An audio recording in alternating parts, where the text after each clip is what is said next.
Hello guys, welcome back to another video of time and work. আজি হল day 7 আৰু পলম নকৰাকে আমি যোৱা ভিডিঅ'ৰ মানে লাষ্ট ভিডিঅ'ৰ এটা প্ৰশ্ন যোনটো মই ঘৰত এবাৰ চেষ্টা কৰিব দিছিলোঁ সেইটো আকৌ এবাৰ চাই আহক আৰু প্ৰশ্নটো হৈছে তো প্ৰশ্নটো হ'ল A is 50% as efficient as B. C does half of the work done by A and B together. If C alone does the work in 40 days, then A, B and C together can do the work in how many days? But কি কৈছে যে A 50% efficient হয় as B, তাৰমানে B যদি 100 হয় A 50 হ'ব, B যদি 10 হয় A 5 হ'ব, আৰু কৈছে যে C does half the work done by A and B together. ইয়াতো efficiency কথাই কৈছে indirectly. কৈছে যে A and B দুটাই মিলিয়ে যিমান কৰিব পাৰে C তাৰ আধা কৰিব পাৰে.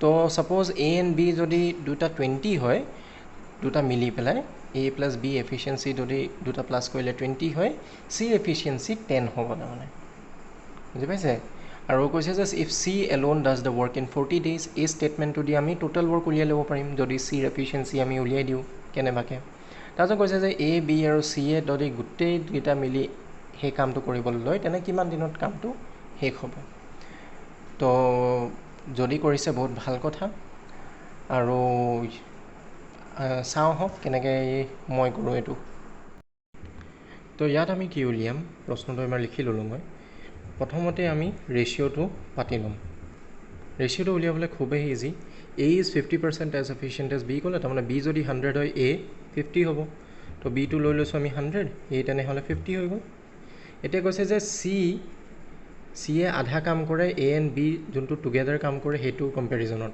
তাৰমানে A আৰু Bৰ এফিচিয়েঞ্চিটো যিমান এড কৰি যিমান হ'ব তাৰ আধা আমি C এফিচিয়েঞ্চি লৈ ল'ম তেনেহ'লে 100 + 50 কিমান হ'ব 150 তাৰে আধা লৈ ল'ম তাৰমানে 150 ডিভাইডেড বাই 2 হৈ গ'ল এইটো 75 বা 150 ডাইৰেক্ট ডিভাইডেড বাই 2 কৰি ইয়াত পাতিও দিব পাৰে দেই এইবোৰ টাইম ৱেষ্ট যোনে এনেকুৱা কৰিবলগীয়া হৈছে তাৰ প্ৰেক্টিছ ইনাফ নহয় তাৰমানে যিমান লাগে সিমান প্ৰেক্টিছ হোৱা নাই এইবোৰ বস্তু মাথাতে কৰিব লাগে তো এইটো হৈ গ'ল 75 এতিয়া 5 এদি গোটেইকেইটাকে যায় 5 এদি যায় 25 এদি যায় 5 এদি কৰা 5 এদি যদি কৰিলোঁ হয় আকৌ এবাৰ কৰিবলগীয়া হ'লহেঁতেন 25 এদি গোটেই তিনিটাকে যায় তো এইফালে হৈ যাব ৰেচিঅ'টো 2:4:3 এতিয়া আৰু নাযায় তো এইটো হৈ গ'ল চিম্প্লিফাইড ৰেচিঅ'টো ইয়াৰ পাই গ'লোঁ আৰু টোটেল ৱৰ্কৰ কাৰণে আমাক এটা চেণ্টেঞ্চ দিয়া আছে if C alone does the work in 40 days তো ইয়াত আমি টোটেল ৱৰ্কটো লৈ ল'ম অলপ সোনকালে কৰিছোঁ efficiency of C multiplied by days efficiency of C কিমান 3 ডেইজ কিমান 40 3 4 = 12 তাৰমানে 120 work is the total work যদি পাই গ'লোঁ এতিয়া সুধিছে যে গোটেইখিনি মিলি কিমান কৰিব পাৰে গোটেইখিনি মিলি এদিনতে কিমান কৰিব পাৰে A, B, C টোটেল মিলি 2 + 4 + 3 6 3 9 তো 9 ৱৰ্ক এদিনত কৰিব পাৰে 9 ৱৰ্ক এদিনত যদি কৰিব পাৰে তেনে 120 ৱৰ্ক কিমান দিনত কৰিব পাৰিব ইউনিটাৰী মেথড 1/9 × 120 কিমান হ'ব 3 4 40 তো 40/3 কিমান হয় যদি আমি ডিভাইড কৰোঁ 1 10 3 13 1/3 ডেইজ হ'ব ঠিক আছে তো সেই তেনেকৈ আমি গম পালোঁ যে ইয়াৰ আনচাৰ 13 1/3 তাৰমানে ইমানতেই সিহঁতি তিনিটাই একেলগে কাম কৰিলে ইমান দিন লগাব গোটেই কামটো কৰিবলৈ ইজি আছিলে ৰেচিঅ'টো লৈ ল'লোঁ 100 হ'লে ইয়াৰ আধা 50 হ'ল এই দুটা এড কৰি 75 যদি পাওঁ 75ৰ এই দুটা এড কৰি 150 পালে 150ৰ আধা 75 হৈ গ'ল এইটো কাটাকাটি কৰি এইটো ৰেচিঅ' এফিচিয়েঞ্চি ডেইজ লগাই পেলাই টোটেল ৱৰ্ক আৰু আগৰ নিচিনা ইউনিটাৰী মেথড লগাই পেলাই আনচাৰ ইজি আছিলে এইটো যোনে কৰিব পাৰিলে ভেৰি গুড নেক্সট প্ৰশ্নটোলৈ আগবাঢ়ো আহক এইবাৰ মই লাষ্ট ভিডিঅ'টোত আৰু এটা কৈছিলোঁ যে মই এইবাৰ MDH/W = MDH/W এই মেথডটোৰ অংক দেখাম তো চাওঁ আহক প্ৰশ্নটো হ'ল if 10 men complete half work in 12 days when they work 8 hours per day, in how many days 18 men can complete the full work when they work 6 hours per day? কৈছে যে 10টা মানুহে 12 দিনত 8 ঘণ্টা পাৰ ডে কাম কৰি আধা কামহে complete কৰিব পাৰে। তাৰমানে 10টা মানুহে 12 দিন লৈ আধা কাম কৰিবলৈ যেতিয়া সিহঁতি কাম কৰে 8 ঘণ্টাকৈ পাৰ ডে। তো এতিয়া সুধিছে একে এফিচিয়েঞ্চি থকা 18টা মানুহে গোটেই কামটো কৰিবলৈ কিমান টাইম ল'ব যদি সিহঁতি কিমান দিন ল'ব যদি সিহঁতি 6 ঘণ্টা পাৰ ডেকৈ কাম কৰে। এতিয়া 18টা মানুহ বাঢ়ি গ'ল, কিন্তু সময়টো পাৰ ডে সময়টো কমি গ'ল।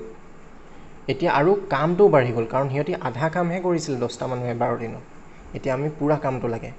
তো প্ৰশ্নটো এইটো, কিন্তু ফৰ্মুলাটো বিৰাট easy, MdH/W is equal to MdH/W। তো সেইটো দি ইজিলি আমাৰ এইটো ওলাই যাব। চাওঁ হওক কেনেকৈ কৰোঁ। তো প্ৰশ্নটো এবাৰ লিখি লৈছোঁ। ইয়াত কোৱা আছে এইফালে আমি এনেকৈ লিখিছোঁ M1 multiplied by D1 multiplied by H1। First কেছটোৰ কাৰণে 1 1 লৈ লৈছোঁ, আৰু এইফালে W1 is equal to M2 multiplied by D2 multiplied by H2 divided by W2। প্ৰথমতে M1 লিখিম। M1 কিমান? 10টা মানুহ আছিলে, দিন কিমান লগালে? 12 দিন। ঘণ্টা কিমান কাম কৰিছিলে? 8। ৱৰ্কটো পিছত দেখাইছোঁ ৰ'ব। এইফালে কেইটা আছে? এবাৰ নতুনকৈ 18টা মানুহ। দিন আমি সেইটোৱেতো উলিয়াব লাগে দিন, তো সেইকাৰণে D2 লিখি দিম। ঘণ্টা কিমানকৈ কাম কৰিছে একদিনত? 6 ঘণ্টা, W2।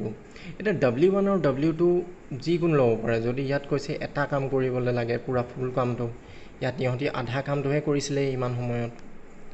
আমি যদি এটা কাম যদি ইয়াক 10 বুলি লৈ লওঁ, তেনে ইয়াক 5 ল'ব লাগিব। 100 ল'লে 50, 20 হ'লে 10, তেনেকৈ যিকোনো বস্তু। মই হাফ 1 লৈ পেলাই কৰাইছোঁ, 5 10 লৈ বাৰু পটককৈ দেখাই দিম বাৰু। ইয়াত কি হ'ব এতিয়া? মই যদি ক্ৰছ মাল্টিপ্লাই কৰোঁ হৈ যাব এইফালে W কেঞ্চেল হৈ যাব। হাফ লিখক, হাফ ৱৰ্ক 1 ৱৰ্ক লিখক, বা হাফ আৰু 1 লিখক, একো মতলব নাথাকে। তো 10 multiplied by 12 multiplied by 8 is equal to এইফালে হৈ যাব হাফ, যদি এইফালে মাল্টিপ্লাই কৰি দিওঁ half multiplied by 18 multiplied by D2 multiplied by 6। তো D2 লাগে, তো হাফটোতো ওপৰলৈ আহি যাব। তো D2 is equal to 10 into 12 into 8 into 2 divided by 18 into 6। তো এতিয়া কেঞ্চেল যাব কিবা কিবি। 2 3 = 6, 3 4 = 12, 2 4 = 12, 2 9 = 18, আৰু কিবা আৰু নাযায়। তো এইফালে কিমান থাকিলে? ভালকৈ এইবোৰত চাব, এইবোৰ ভুল হৈ যায়। 10 4 = 40, 44 = 160। ঠিক আছে। তো এইফালে আপোনাৰ হৈ গ'ল 9। ঠিকেই কৰিছোঁ নে? 10 4 = 40, 44 = 160 ডিভাইডেড বাই 9। ঠিক আছে। তো এতিয়া ডিভাইড কৰিম। ডিভাইড কৰিলে কিবা হ'ব?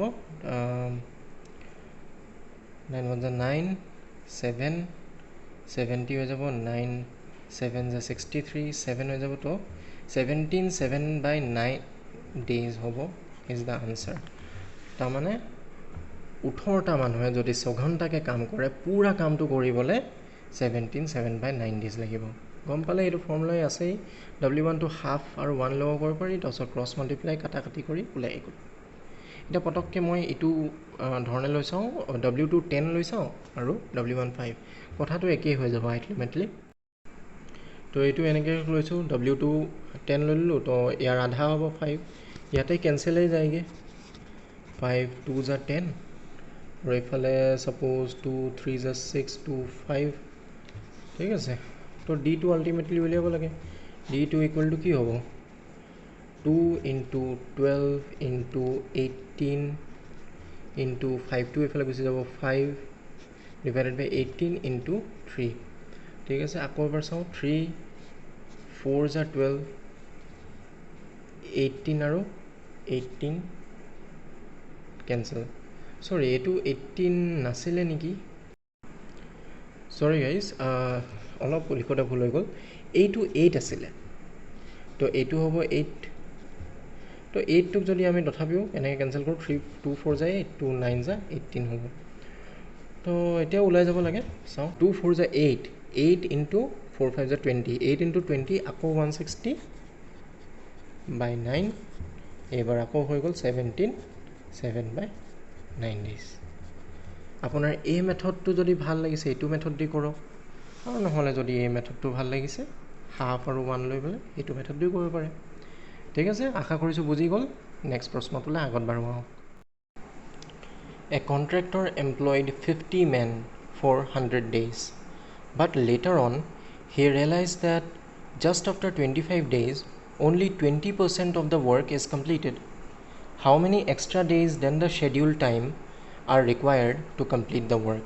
তাৰমানে কি কৈছে এটা কন্ট্ৰেক্টৰে মানুহ লগালে কিবা এটা কাম কৰিবলৈ 100 দিনৰ কাৰণে মানুহকেইটা লৈ আহিছে 50টা মানুহ আৰু গোটেই কামটো কৰিব লাগে 100% কামটো কৰিব লাগে কিন্তু এই পিছত গম পালে যে 25 দিনৰ পিছত খালি 20% হে কামটো শেষ হৈছে তাৰ মানে নৰ্মেলি যদি 100 ডেজৰ কাৰণে লাগিছে 100 ডেজৰ কাৰণে যদি 100% কাম হ'ব লাগে তেনেহ'লে 25 ডেজত 25% কাম হ'ব লাগিছিলে কিন্তু 20% হে হৈছে এতিয়া কৈছে যে এক্সট্ৰা তেনে কিমান এক্সট্ৰা টাইমটো লাগিবই তো এক্সট্ৰা কিমান সময় লাগিব এক্সট্ৰা কিমান ডেজ লাগিব শেডিউল টাইমৰ পৰা মানে 100 ডেজৰ পৰা এক্সট্ৰা কিমান ডেজ লাগিব গোটেই কামটো কমপ্লিট কৰিবলৈ এতিয়া এনেকৈও দি দিব পাৰে প্ৰশ্নটো যে আৰু কিমান কন্ট্ৰেক্টৰটোৱে মানুহ আনিব লাগিব 100 দিনতে কামটো কৰিব লাগিব এতিয়া তাৰমানে মানুহ বঢ়াব লাগিব কাৰণ এফিচিয়েন্সিটো কম হৈ গৈছে মানুহৰ তো বেছি মানুহ বঢ়াব লাগিব তো আৰু কিমান মানুহ আনিব লাগিব এক্সট্ৰা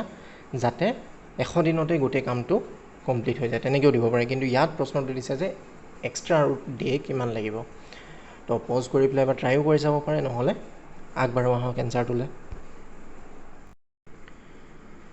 তো আকৌ ফৰ্মুলাটো লগাম MDH/W MDH is equal to MDH/W ইয়াত দুটা কেছ হৈছে প্ৰথম কেছটো হ'ল 50টা মানুহে 25 দিন লগালে আৰু 20% কাম কৰিলে ছেকেণ্ড কেছটো হ'ল 50টা মানুহেই থাকিলে এতিয়া সেই বাকী কিমান থাকিলে বাকী 75 ডেজ থাকিলে 100 ডেজৰ কাৰণেহে আনিছিলে 25 ডেজটো অলৰেডি খটালেই সিহঁতক তো এতিয়া আৰু কিমান কাম কৰাব 75 ডেজ কিন্তু 75 ডেজত আকৌ গোটেইখিনি কাম কমপ্লিট নহ'ব নহয় প্লাছ ছাম এক্সট্ৰা ডেজ সেই এক্সট্ৰা ডেজটো মই এক্স লৈ লৈছোঁ বুজি পালে ইমান দিন আৰু কাম কৰিব যাতে সেই বাকীখিনি কাম হৈ যায় 20 কামটো হৈ গ'ল 20% বাকী 80% কামটো যাতে হৈ যায় তো এতিয়া যদি মই ৱৰ্কটো টোটেল ৱৰ্কটো 100 ধৰোঁ তো ইয়াৰ 80% কি হ'ব 80 আৰু ইয়াৰ 20% কি হ'ব 20 মই তেনে W1 20 ধৰিব পাৰোঁ W2 80 ধৰিব পাৰোঁ বুজি পালে কি কৰিলোঁ মই ইয়াত এইটো বস্তুৱেই খালি বুজি লোৱা ভাল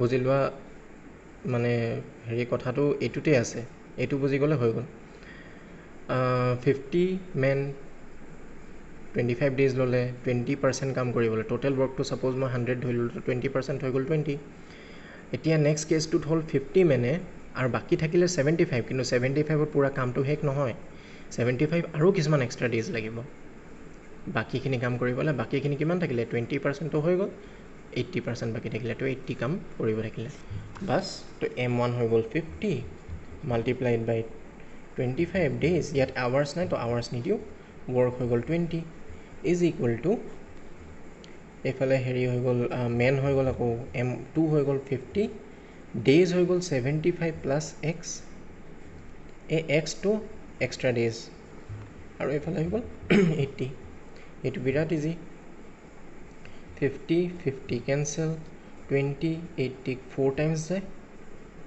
বাছ এতিয়া 75 plus x is equal two কি হ'ব 4 ইনটু 25 ডেট ইজ 100 4টো এইফালে ক্ৰছ মাল্টিপ্লাই আৰু x equal to 100 minus 75 gives you 25 days তাৰ মানে কি হয় যে 25 days extra লাগিব তাৰমানে 100 days তো লাগিব plus 25 days তো total 125 days এনেকৈ যদি কুৱেশ্যনটো সোধে যে টোটেল কিমান দিন লাগিব কামটো কৰিবলৈ এনেকৈয়ে উলিয়াম তাৰপিছত লাষ্টত লিখি দিম যে 100 days তো অলৰেডি লাগিলেই প্লাছ 25 days এক্সট্ৰা তাৰমানে টোটেল 125 days কিন্তু এই কুৱেশ্যনটোৰ কাৰণে আনচাৰটো জাষ্ট 25 days অপশ্যন থাকিব এনেকৈ 30 20 25 তাৰপিছত 15 তো 25 ইজ দ্য কাৰেক্ট আনচাৰ এতিয়া এই প্ৰশ্নটোৰ যে এটা লজিক লগাইও কৰিব পাৰি লজিকটো দেখাইছোঁ লজিকটো এইটো যে 25 দিনত 20% কাম হ'ল ঠিক আছে তো 25 দিনকৈ এনেকৈ 4টা 25 দিন লগালে দেখোন 100 দিন হৈ গ'ল আৰু 20% তেনে নেক্সট 25 দিনতো আকৌ এক ছেকেণ্ড নেক্সট 25 দিনতো আকৌ 20% হ'ব আকৌ নেক্সট 25 দিনত আকৌ 20% আকৌ নেক্সট 25 দিনত আকৌ 20% লিখিয়ে দিছোঁ ঠিক আছে তো 25 দিন 4টা লগাই 100 ডেজ হৈ গ'ল প্ৰথমতে ইমান দিনৰ কাৰণেতো চাকৰি কৰিবলৈ আনিছিলে মানুহকেইটা আৰু 20% লগাই 80% কামহে তাৰমানে 100 দিনত হ'ল এতিয়া আৰু কিমান দিন লাগিব আৰু 20% লাগে আৰু 20% কাম সিহঁতে কিমান দিনত কৰিব পাৰে 25 দিনত এই 20% কৰিব আহিলে 80% কামটো হৈ গ'ল আৰু এক্সট্ৰা 20% কাম হ'লেহে পুৰা কামটো হ'ব এই এক্সট্ৰা 20%টোৰ কাৰণে এই এক্সট্ৰা 25 দিনটো লাগিব তো আনচাৰ ইজ 25 ডেজ বা এই বস্তুটো যদি বুজি পোৱা নাই ইউনিটাৰী মেথডেই কৰিব পাৰে 80% কাম 100 দিনত লাগিলে যদি বাকী থকা 20%খিনি কিমান দিনত লাগিব 100 ডিভাইডেড বাই 80 ইনটু 20 2 0 0 কেঞ্চেল 2 4 4 25 চ' 25 ডেজ এনেকৈও কৰিব পাৰে যদি এই বস্তুটো বুজি পোৱা নাই ইউনিটাৰী মেথড বুজি পালে এইটো চামৰ কাৰণেহে এনেকুৱা লজিকটো খাট খাইছে যে 25 দিনৰ কাৰণে 20% তো নেক্সট 25 20 নেক্সট 25ত 20 নেক্সট 25ত 20 টোটেল 25 4টা মিলাই 100 দিনটো হৈ গ'ল এতিয়া খালি 80%হে কাম কমপ্লিট হৈছে আৰু 20% বাকী আছে আৰু 20%টো সি 25 দিনত কৰে তো 20% আৰু 25 দিনত কৰিব এক্সট্ৰা 25 দিন ইজ দি আনচাৰ তো গাইজ থেংক ইউ ছ' মাছ আজিৰ কাৰণে ইমানেই নেক্সট ভিডিঅ'ত আৰু কেইটামান চামছ লৈ আহিম আৰু তেতিয়ালৈকে ভালকৈ থাকক ক'ভিডৰ পৰা আঁতৰত থাকক ভিৰ ভাৰ জেগাত নাযাব থেংক ইউ ছ' মাছ আৰু প্লিজ লাইক শ্বেয়াৰ ছাবস্ক্ৰাইবটো কৰিবই ক'ব লাগিব ছাবস্ক্ৰাইবটো কৰি দিব গাইজ প্লিজ মোৰো ভাল লাগে আৰু ভিডিঅ' বনাবলৈ ঘনাই পেলাই ভিডিঅ' দিম তেতিয়া মানে আৰু কাম কৰিবলৈ মন যায় এইটো ক্ষেত্ৰত থেংক ইউ ছ' মাছ